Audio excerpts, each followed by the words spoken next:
सोचो, एक ऐसी सुपर पावर जिसके सामने पूरी दुनिया झुकती थी, वो सिर्फ किताबों में क्यों रह गई?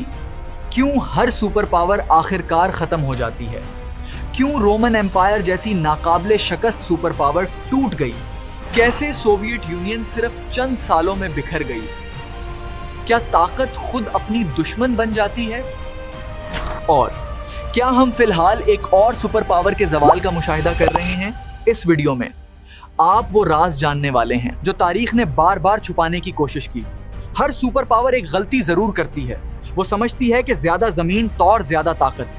ये सुपर पावर इतनी फैल गई कि उसके किनारे उसके मरकज से कट गए। फौजें दूर, फैसले स्लो और दुश्मन अंदर दाखिल हो गए। ये जंग हारने से नहीं बल्कि ज्यादा ताकत लेने से हारी। सुपर पावर बाहर से नहीं गिरती, वो अंदर से मरना शुरू होती है। जब हुक्मरान ताकत को एंजॉय करने लगते हैं और सिस्टम को इग्नोर करते हैं तो करप्शन फैलती है और ट्रस्ट खत्म हो जाता है। लोग सिस्टम पर यकीन खो देते हैं और यही असल कोलैप्स होता है। हर जंग, हर ताकत पैसे पर चलती है। ये सुपर पावर बाहर से मजबूत थी लेकिन अंदर से इकोनॉमिक प्रेशर में टूट रही थी।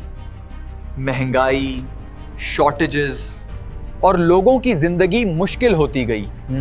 जब आवाम खुश ना हो तो सुपर पावर ज्यादा देर नहीं चलती। दुनिया कभी नहीं रुकती, लेकिन कुछ सुपर पावर्स रुक जाती हैं। ब्रिटिश एम्पायर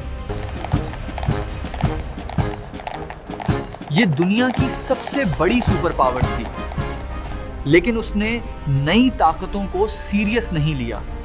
यूएसए और यूएसएसआर राइज कर रहे थे और ये देखते रहे, और यही डिले उनकी शिकस्त बन गया। जब सुपर पावर ये सोच ले कि वो कभी नहीं गिरेगी, तब वो सबसे ज्यादा करीब होती है अपने जवाल के बाद और आखिर में एक ही अंजाम तक पहुंचती है। अब सवाल ये नहीं कि कौन गिरी, ये सब कहानियां नहीं, ये वार्निंग्स हैं। हर सुपर पावर एक ही पैटर्न फॉलो करती है। सवाल ये है, अगली सुपर पावर कौन होगी?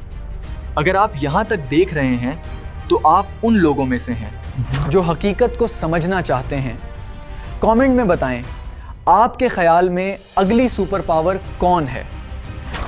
और ऐसी मजीद डेंजरस हकीकतों के लिए सब्सक्राइब जरूर करें।